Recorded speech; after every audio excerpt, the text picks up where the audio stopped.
তালের বিবিখানা পিঠাটা যারা খেয়েছেন তারা তো জানেনই কত অসাধারণ হয় এই পিঠাটি। আর যারা এখনও খাননি তারা আজকে আমার এই রেসিপিটা ফলো করতে পারেন।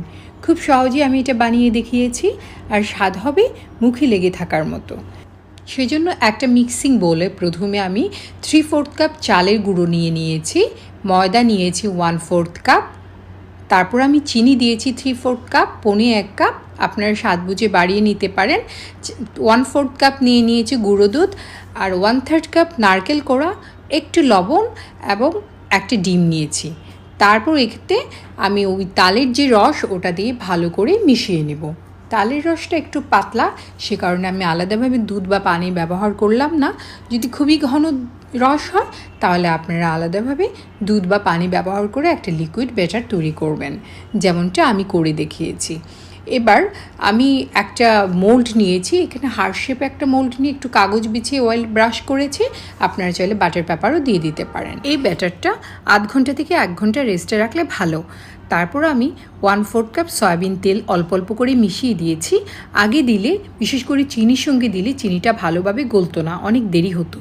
এবার 1 চা চামচ পরিমাণ বেকিং পাউডার এবং 1/4 চামচ বেকিং সোডা দিয়ে একটু ভালো করে মিশিয়ে নিচ্ছি। এটা তৈরি হয়ে গেছে। এবার আমি মোল্ডে ঢেলে নিচ্ছি, তারপর ভালো করে ট্যাপ করে নিব যাতে করে এয়ার বাবলস না থাকে। উপর দিকে কিছুটা গ্রেটেড কোকোনাট দিয়ে দিচ্ছি। অন্য একটি হাঁড়িতে কিছুটা পানি জাল করে নিচ্ছি। কিছুটা ফুটতেই তার মধ্যে একটা স্ট্যান্ডের উপর রেখে আমি এটা বসিয়ে দিয়েছি, যেমন করে পুডিংটা করা হয় সেরকম করে। তারপর উপর থেকে গ্রেটেড কোকোনাট দিয়ে ঢাকনা দিয়ে ঢেকে রেখেছি।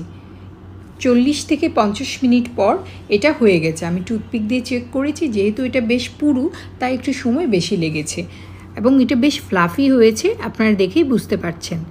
কিছুক্ষণ পর আমি এটাকে ডিমোল্ড করে নিচ্ছি। চাইলে আপনারা আগের দিন বানিয়ে রেখে দিতে পারেন, তাতে করে ফ্লেভারটা বেশ ভালো হবে। তাল এবং নারকেল দুটোর ফ্লেভারই খুব স্ট্রং আসবে।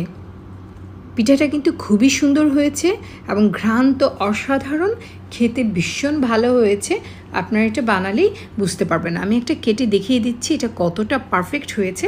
এটার টেক্সচার ভীষণ সুন্দর হয়েছে। আশা করি পাশেই থাকবেন।